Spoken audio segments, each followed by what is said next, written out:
Iraid, kakanin, kung tawagin dito sa Samar. Napakasarap at pwedeng pang-almusal. Kaya tara, samahan nyo ko sa aking 40 days video. First is, kailangan may isang nyug tayo dito. Okay na yan. Then, kayo din natin hanggang sa maging pino. Pangalawa, shout out sa aking dada na mahusay, si Dada Lita. So ayan, kailangan lang natin siya i-push dito sa parang bakal na may matalim.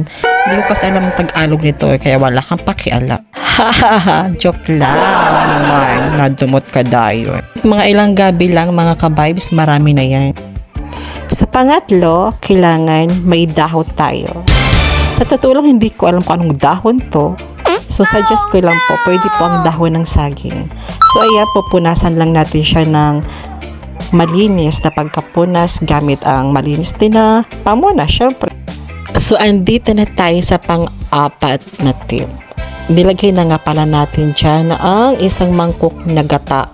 Wow! Then, ang asukal po natin na gamit dito is wash sugar.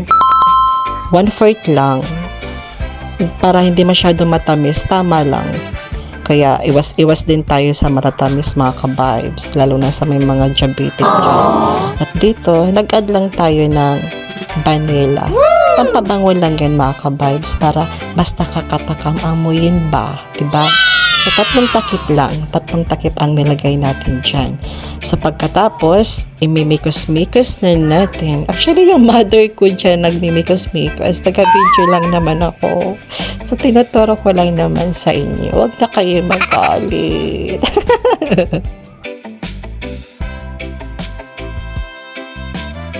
Nandito na tayo sa part na mas ma-enjoy. Ang pagbabalot. Guys, panoorin nyo ng maayos, ng mabuti ba?